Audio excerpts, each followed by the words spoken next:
Okay. வணக்கம். பிரபஞ்சத்திற்கும் பிதாமக பத்ரிஜி அவர்களுக்கும் என்னுடைய காலை வணக்கம். இந்த குளோபல் புத்தா டீம் எடுத்து நடத்தும் நம்முடைய குமுதி மேடம்க்கும் வணக்கம். இந்த குளோபல் புத்தால் இணைந்திருக்கும் அத்தனை ஆன்ம நண்பர்களுக்கும் என்னுடைய ஆன்ம வணக்கங்கள். நான் வந்து இன்னைக்கு மிடில் பாத் பற்றி பேச போகிறேன். என்னுடைய பேர் வந்து ஜமுனா, நான் சென்னையிலேருந்து பேசுகிறேன். நான் பிரமிட் தியானத்தில் வந்து தியானம் பண்ணிட்டு இருக்கிறேன். இந்த குளோபல் புத்தால் வந்து 6 மாதம் ஆகுது. என்ன அமுதா மேடம் வந்து இதில் வந்து எனக்கு ஜாயின் பண்ணி விட்டாங்க. அதற்கு ரொம்ப ரொம்ப நன்றி. மிடில் பாத்னா என்ன? மிடில் பாத் நம்ம எப்படி தெரிஞ்சுக்க முடியும்? பத்ரிஜி என்ன சொல்லியிருக்காருன்னா, மிடில் பாத்னா தியானம் செய்யணும், சுவாத்தியாயனம் பண்ணணும், சஜ்ஜன சாங்கத்தியம் பண்ணணும். இது நம்ம 3 வந்து தியானம் செய்ய செய்ய, புக்ஸ் ரீடிங் படிக்க படிக்க, சஜ்ஜன சாங்கம் செய்ய செய்ய நம்ம அதில் வந்து தெரிஞ்சுக்க முடியும். அப்போ நம்ம மிடில் பாத்தில் நம்ம இருப்போம்னு சொல்லி நம்ம சார் சொல்லியிருக்காங்க. ஃப்ரெண்ட்ஷிப் கூட இதில் மிடில் பாத்து சொல்லியிருக்காங்க. No gossip, no attachment, no judgement, no no complaint, no comparison, no expectation, no sympathy.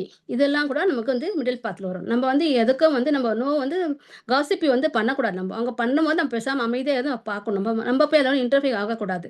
Sympathy கூட நம்ம கிரியேஷன் பண்ணவே கூடாது. நம்ம யாரை பற்றி கம்ப்ளைண்ட்டும் சொல்லக்கூடாது. நம்ம ஜட்ஜ்மெண்ட் யாரையும் வந்து ஜட்ஜும் பண்ணக்கூடாது. நம்ம இதில் வந்து நம்ம மிடில் பார்த்தா நம்ம இருக்கணும். இதைத்தான் வேதாத்ரி மகரிஷி ஐயாவும் சொல்லியிருக்காங்க. 5 அளவு முறை சொல்லியிருக்காங்க. உணவு, உடல், உடல் உழைப்பு, உறக்கம், உடல் உறவு, எண்ணம், உடற்பயிற்சி கூட இதில் சேர்த்துக்கலாம். இது சொல்லியிருக்கிறாங்க. உணவுனா நம்ம வந்து உணவு வந்து அளவோட உண்ணணும். அதுவும் சாத்வீக உணவாக உண்ண வேண்டும். சாத்வீக உணவு வந்து அளவோட உண்ண வேண்டும். நிறைய உண்ணக்கூடாது. அது உடல் நலத்துக்கு கேடு. நிறைய உண்டால் உடலுக்கு நமக்கு கேடு விளைவிக்கும்.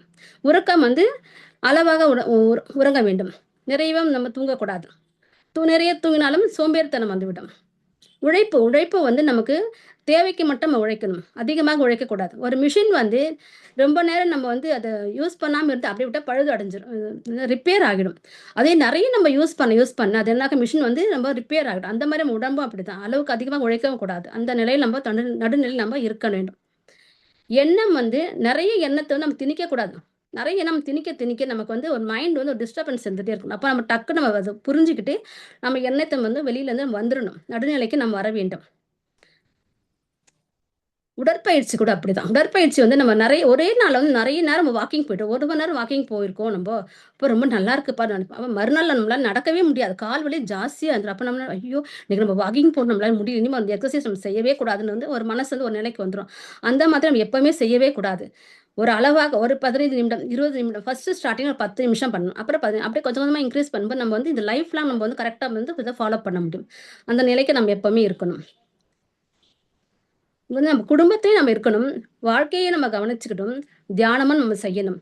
தியானம் நம்ம குடும்பம் மட்டும்தான் நமக்கு வேணும்னு சொல்லிட்டு நம்ம வாழ்க்கையில் இருந்துடக்கூடாது. தியானமும் செஞ்சு குடும்பத்தில் இருந்து எல்லோரும் நம்ம நட்போடு இருக்க வேண்டும். குழந்தைகளை நம்ம என்ஜாய் பண்ண வேண்டும். ஆனால் வந்து எல்லாமே அளவு முறையாக இருந்து பற்றற்ற நிலையில் நம்ம இருக்கணும்.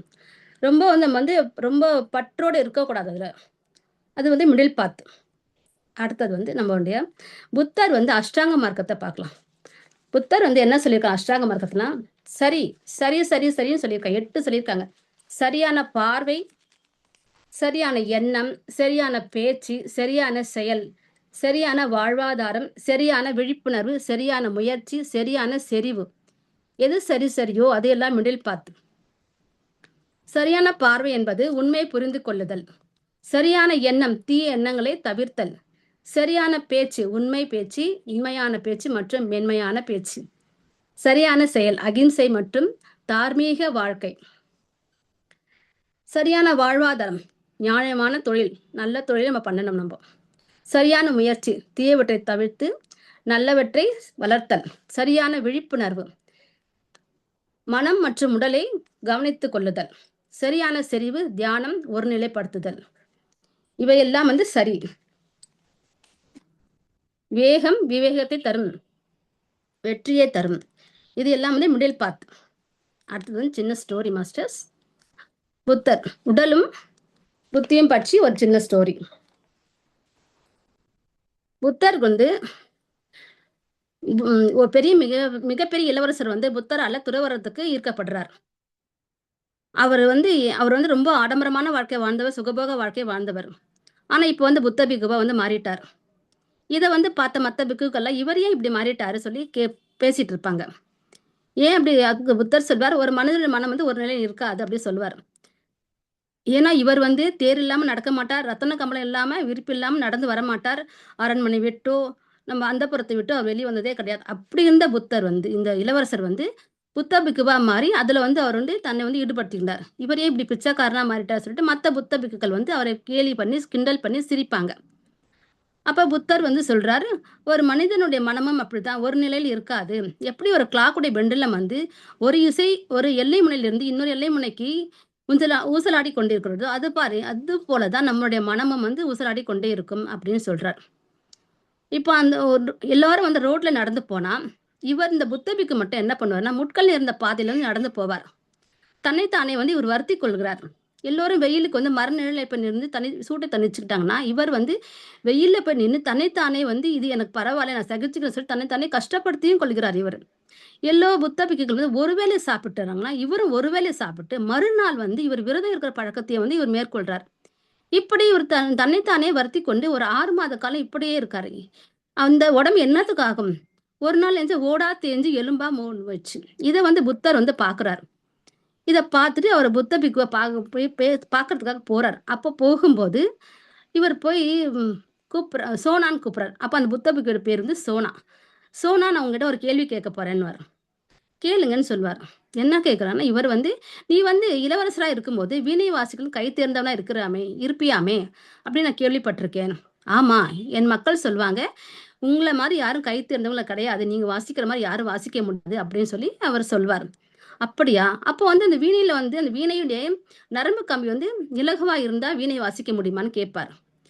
அவங்க சோழர் வந்து சிரிப்பார். "அது எப்படி வாசிக்க முடியும்? அது வந்து நம்ம சின்ன குழந்தை கூட தெரியுமே! உங்களுக்கு தெரியாதா?" அப்படின்னு சொல்லி கேட்பார். "இலகுவா இருந்தா எப்படி வாசிக்க முடியும்?" "அப்ப இறுக்கமா இருந்தா வாசிக்க முடியுமான்னு?" கேட்பார் புத்தர். "அது எப்படி முடியும்? 2 பக்கம் வந்து கட்டி இருப்பாங்க. 2 கம்பியும் 2 பக்கமா நரம்பு கம்பி. அந்த மாரி வாசிக்கும். அந்த மாரி தொட்டாலே அது அந்த நரம்பு கம்பி வந்து இசைக்கம்பி அறுந்துவிடும்." அப்படின்னு சொல்வார். "அப்ப எப்பதான்ப்பா அந்த இசை வரும்?" "அது வந்து இறுக்கமாவும் இல்லாமல் தளர்வாகவும் இல்லாமல் இருந்த நடுநிலையில் இருக்கும் இல்லையா? அப்போதான் இசை வரும். அத மாதிரி வந்து அந்த வீணையை வடிவமைச்சவங்க வந்து அந்த மாதிரி வந்து வடிவமைச்சு இருப்பாங்க சொல்லி சோழர் வந்து சொல்வார். அப்ப புத்தர் சொல்வார், "போதும், போதும், போதும். எனக்கு வந்து விடை கிடைத்து விட்டதுப்பா" அப்படின்னு சொல்வார். அப்படியா? அதுபோல தான் வந்து நம்முடைய ஒரு நிமிஷம் மாஸ்டர். நீ எப்படி வந்து வீணை வாசிக்கிறதுல வந்து கை தேர்ந்தவனா இருக்கிறியோ, இறுக்கமாக இல்லாமல் தளர்வாக இல்லாமல் இருந்தால் மட்டும் வீணை இசை வரும் என்று சொன்னாயோ, அதுபோல தான் நானும் வந்து வாழ்க்கையின் வீணையில் வந்து நானும் வல்லவனாவும் கை தேர்ந்தவனும் இருக்கிறேன். அப்படின்னு சொல்லிட்டு புத்தர் சொல்வார். அதுபோல் தான் வாழ்க்கையின் வீணையை வாசிக்க வேண்டும். அதற்கு வந்து நீ வந்து வந்து வாசிக்க வேண்டும் என்றால், ஒரு நடுநிலையில் வைத்துக் கொள்ள வேண்டும். நம் வாழ்க்கையின் வீணை வந்து நம்முடைய உடம்பு தான். அப்போது அந்த வாழ்க்கை என்னும் இசைக்குள் நாம் நுழைய வேண்டும் என்றால், அதற்குள் இருக்கும் நம் நாதத்தை நாம் உணர வேண்டும். அப்போது நமக்குள் இருக்கும் ஆன்மாவை நாம் உணர முடியும். அதில் இருக்கும் இறைத்தன்மையை நாம் உணர முடியும். அப்போதான் அதில் நம் பிரபஞ்சத்தில் இருக்கும் இசையை நம்மளால் உணர முடியும். அப்பொழுது பிரபஞ்சத்தில் இருக்கும் ஒன்றோடு ஒன்று ஒரு ஹார்மோன் போல இருக்கும் இசையை நாம் உணர்ந்து கொள்ள முடியும். ஒரு மனிதனுடைய புத்தி வந்து இறுக்கமாகவும், வறட்சியாகவும், ஒரு தளர்வு நிலை இல்லாமல் எப்போதும் இருந்து கொண்டே இருந்தால், அவனுடைய மனதில் வந்து எப்போதும் இசை வந்து இருக்கவே இருக்காது. அவன் எப்போது நடுநிலை வருகிறானோ, அப்போதுதான் இசை வரும் அப்படின்னு சொல்றார்.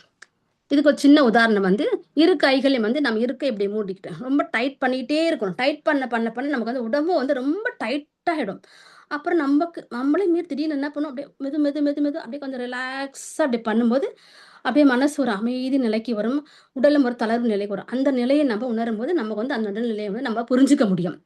அத நம்ம செஞ்சு பார்க்கலாம். அடுத்தது வந்து ஒரு மனிதனுடைய மூளையில வந்து நம்ம நெறைய எண்ணங்கள் திணித்துட்டே இருக்கிறோம். ஒரு நாளைக்கெல்லாம் ஃபுல்லா வந்து என்னென்ன யோசனை, எல்லா யோசனை மைண்ட்ல வந்து நம்ம வந்து அதில போட்டுட்டே இருக்கும்போது, நம்ம மூளை வந்து ரொம்ப அழுத்தம் குடுக்கும். அந்த அழுத்தம் குடுக்க நம்ம என்ன நம்மளே வந்து கொஞ்ச நேரம் அப்புறம் நம்ம ரிலாக்ஸ் பண்ணணும். பொறுமையா நம்ம கண்ண மூடி உட்காந்து, அது தலையில இருந்து உள்ளங்கால் வரைக்கும் உடல்நிலை ஃபுல்லா அப்படியே பொறுமையா அப்படியே ரிலாக்ஸா கொண்டு வந்து அப்படியே இறங்குன பிறகு, நம்ம மனதுக்குள்ள ஒரு ரிலாக்ஸ், ஒரு அமைதி, ஒரு நடுநிலை வந்து நமக்கு தெரியும். அந்த நேரத்துல இருந்து நம்ம அப்சர்வ் பண்ணணும். அந்த நிலையில இருக்கும்போது நம்ம வந்து, நம்ம சுற்றி நடக்கிற ஒரு பறவைகளோட சத்தம், ஒரு காகம் கரையிற சத்தம், நம்ம வீட்ல ஒரு மிஷின் ஓடுற சத்தம் கேட்டா கூட நம்ம வந்து திடீர்னு வந்து உடனே கண் திறந்து நம்ம பார்க்கக்கூடாது. அது வந்து சாட்சி பாவமா இருந்து அப்படியே நம்ம வந்து அது வந்து நம்ம யோ பார்க்கணும். அந்த நிலையில் நம்ம இருக்கும்போது நம்மளுடைய நிலை வந்து நடுநிலைக்கு நம்ம மிடில் பாத்தில் நம்ம இருப்போம். ஒரு நிமிஷம் மாஸ்டர்ஸ்.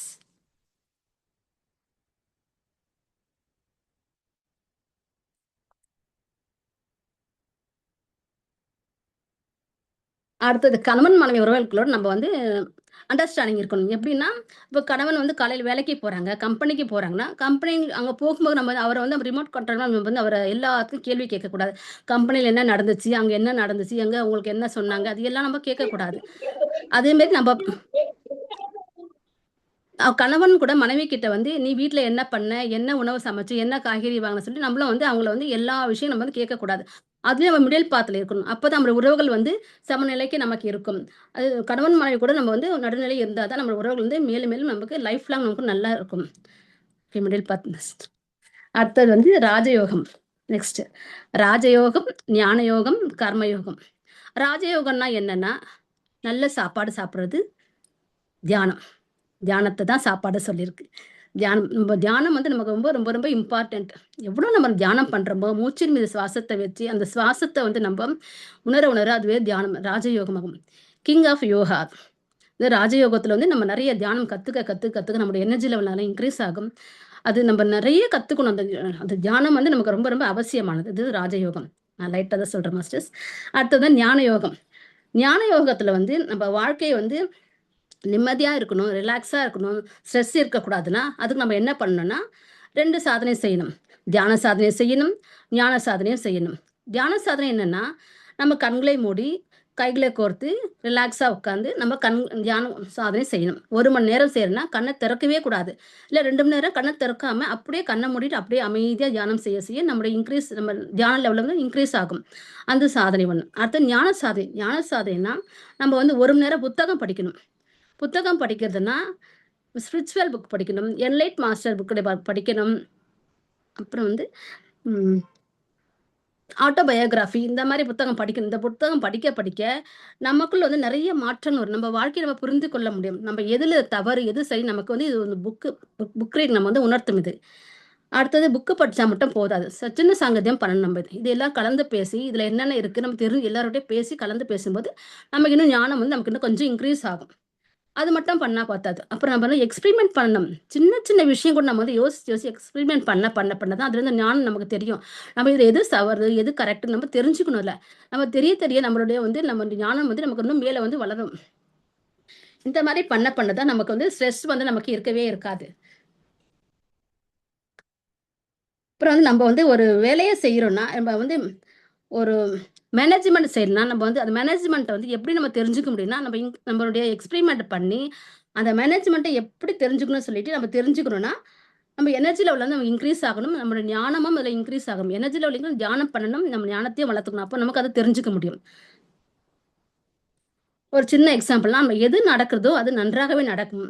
எது நடக்கப் போகிறதோ அதுவும் நன்றாகவே நடக்கும். அப்படின்னு நம்ம அந்த எண்ணத்த நம்ம நம்ம எண்ணத்த நம்ம விதைச்சோம்னா, நமக்கு வந்து ஸ்ட்ரெஸ் இருக்காது. நமக்கு டென்ஷன் இருக்காது. ரிலாக்ஸாக நம்ம இருப்போம். அப்ப நம்ம வாழ்க்கையில வந்து நிறைய நம்ம சாதிக்க முடியுமா? அந்த நிலைக்கு நாம் வரணும். ஞான யோகத்துல நம்ம இருக்கணும். அடுத்தது வந்து கர்மயோகம். கர்மயோகம்னா என்ன? தூங்காம நைட்டெல்லாம் தூங்காம இருந்து தியானம் பண்ணி ஒரே நாள்ல என்லைட்மென்ட் ஆகணும்னு சொல்லி நம்ம நினைக்கவே கூடாது. அப்படி என்லைட்மென்ட் ஆயி நம்ம என்ன பண்ண போறோம்? பொறுமையா நம்ம பண்ணுவோம். பொறுமையா கத்துக்கலாம். வாழ்க்கையில படிப்படியா நம்ம மேல உயரணும் நம்ப. அந்த மாரி ஒரே நாள் தூங்காம தியானம் பண்ணிட்டு தொடர்ந்து அப்புறம் நாளைக்கு உடம்பு முடியலன்னு சொல்லி அப்படியே படுத்துருவோம். நம்ம மறுபடியும் தியானம் செய்யவே மாட்டோம். அந்த மாதிரி வேண்டாம். அதுக்கு நம்ம என்ன பண்ணணும்னா, நம்ம ஒரு வேலை செய்யறோம்னா, அந்த வேலையில முழு கவனத்தோடு செய்யும்போது, அதுவே கர்மயோகம் ஆகும். அதுதான் ரொம்ப ரொம்ப முக்கியமானது. அந்த அதற்கு நம்ம இரவு முழுவதும் தியானம் செய்யணும்னா, நம்ம சிவராத்திரி நாட்கள் இருக்குது. மாசத்துல பௌர்ணமி இருக்கு. அந்த மாசத்துல ஒரு நாள் பௌர்ணமில நம்ம வந்து தியானம் செய்யலாம். அந்த எனர்ஜி நம்ம ரிசீவ் பண்ணிக்கலாம். அது ரொம்ப உடம்புக்கும் நல்லது. மற்ற நாட்கள் வந்து நமக்கு வந்து சூரிய கிரகணம், சந்திர கிரகணம், புத்த பூர்ணிமா, சிவராத்திரி நாட்கள் வரும்போது, அந்த நாட்கள்ல முழுமையா நம்ம தியானம் செய்து, அந்த காஸ்மிக் எனர்ஜி நம்ம வாங்கிட்டு நமக்கு உடலுக்கு நம்ம இன்கிரீஸ் நமக்கு எனர்ஜி லெவல நம்ம ஏத்திக்கலாம். அது வந்து நமக்கு ரொம்ப நல்லது அந்த நாட்கள்ல பண்ணும்போது. எதுக்கு நம்ம தூங்கக்கூடாதுன்னு சொல்றோம்னா, தூங்கினா தான் உடம்புக்கு ரொம்ப நல்லது. ரெஸ்ட் வேணும்.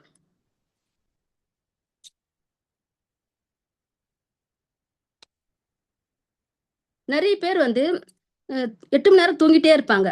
ஏன்னா அவங்களுக்கு தியானம்னே தெரியாது. தியானம்னா என்னன்னே அவங்களுக்கு தெரியாது. அவங்க வந்து 8 மணி நேரம் தூங்குவாங்க. இதே நம்ம தியானம் செஞ்சு செஞ்சு நம்ம நமக்கு உடம்பு நம்ம இன்க்ரீஸ் ஆயிடுச்சுன்னா, நமக்கு எனர்ஜி லெவல் நமக்கு வந்து தூக்கமே வராது. 4 ஹவர்ஸ் தூங்குவது நமக்கு பெரிய விஷயமா இருக்கும். அதுவே நமக்கு போதும், நம்ம உடம்பு நமக்கு நமக்கு சொல்லிடும் போதும் நமக்கு இதுக்கு மேல தூங்க வேண்டாம் சொல்லிட்டு. ஆனா தூக்கம் வந்து நமக்கு கொஞ்சம் அவசியம் தான். அது இயற்கை நமக்கு கொடுத்து வந்து ஒரு வரப்பிரசாதம், ஒரு பரிசு கூட. ஏன்னா அப்பதான் நம்முடைய போன்ஸ், மசில்ஸ் எல்லாம் வந்து ரெஸ்ட் எடுக்கும். அந்த டைம்ல நம்ம டிஎன்ஏ லெவல் வந்து இன்க்ரீஸ் ஆகும் நமக்கு. அப்போ வந்து நமக்கு வந்து உடல் வந்து நம்ம எந்த வேலை செஞ்சாலும் நமக்கு வந்து மைண்ட் வந்து ரிலாக்ஸா இருக்கும். நம்ம அந்த வேலைய வந்து கரெக்ட்டா நம்ம செய்யணும். நம்ம தவறு வந்து இந்த வேலைய செய்யவே மாட்டோம்.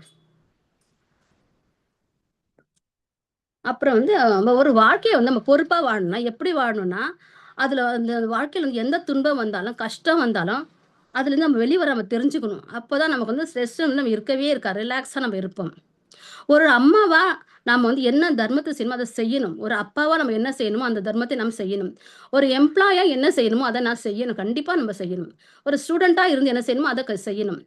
இதெல்லாம் நம்ம செஞ்ச பிறகும் நம்ம அதுல வந்து நம்ம எந்த எதிர்பார்ப்பும் நமக்கு இருக்கவே கூடாது. அப்ப நம்ம எந்த பலனையும் நம்ம எதிர்பார்க்கவும் கூடாது. ம். அப்போ வந்து நமக்கு வந்து கர்மா வந்து நமக்கு இருக்கவே இருக்காது. 100% வந்து நம்ம ஃபோக்கஸ் பண்ணணும் தர்மத்துல ஃபோக்கஸ் பண்ணோம்னா, நமக்கு வந்து 0% கான்ஷியஸ்னஸ் தான். 100% இன்புட்னா 0% அவுட்புட். இதுல கர்மயுகத்துல நம்ம இருக்கும்போது, நமக்கு வந்து ஆரோக்கியம், சந்தோஷம், நிம்மதியான வாழ்க்கை நமக்கு கண்டிப்பா இருக்கும். அப்போ வந்து நமக்கு இதுதான் வந்து நமக்கு வந்து சௌபாக்கியம்ன்னு இத சொல்லுவாங்க. அப்போ வந்து நமக்கு அஷ்ட ஐஸ்வர்யங்களும், அஷ்டலட்சுமிகளும் இருக்கும். நம்ம பிரெத்தின் மீது கவனம் செலுத்தி தியானம் செய்யும்போது, நம்முடைய ஃப்ரெண்ட்ஸ் கிட்டயும், நம்முடைய ரிலேஷன் கிட்டயும், நம்முடைய பிள்ளைங்ககிட்டயும் நம்ம வந்து எப்படி நம்ம பழகணும், பேசணும் நமக்கு தெரியும். அப்போ வந்து நம்ம வந்து நம்முடைய physical body, mental body, spiritual body, emotional body, social body எல்லாமே நமக்கு வந்து அதுலேருந்து நம்ம எப்படி இருக்கிறோம்னு நமக்கு தெரியும். எப்படி பழகணும் நமக்கு தெரியும். அப்ப தெரியும்போது அதுதான் நம்மளுடைய கோல்டன் மிடில் பாத். அப்போ இதுதான் நம்முடைய கடைசி ஜென்மமாகும். Last one masters. கிருஷ்ணனுடைய உபதேசம். இருப்பது போதும், வருவது வரட்டும், போவது போகட்டும், மிஞ்சுவது மிஞ்சட்டும். இந்த சலனங்களுக்கு உன் மனம் ஆட்படாமல் இருந்தால் அதுவே பற்றற்ற நிலையாகும். என்ன இருக்குதோ இருக்கட்டும், போதும் நமக்கு. வந்துச்சா வரட்டும், பரவால்ல. போறாங்களா போகட்டும். என்ன நம்மள விட்டு மிஞ்சு போச்சா, நம்ம நமக்கு வர வேண்டியது வராம நம்ம விட்டு மிஞ்சு போயிடுச்சா, பரவால்ல போனா போகட்டும், விட்டுறணும். இது எதுலயுமே நம்ம வந்து சலனமே மனசு இருக்கக்கூடாது. இது சலனமே இல்லாம நம்ம வந்து மிடில் பாத்துல இருக்கணும். நம்ம பற்றற்ற நிலை இருக்கும்போது இதுவே நமக்கு பற்றற்ற மிடில் பாத் ஆகும். Thank you friends. Thank you masters. Thank you ma'am.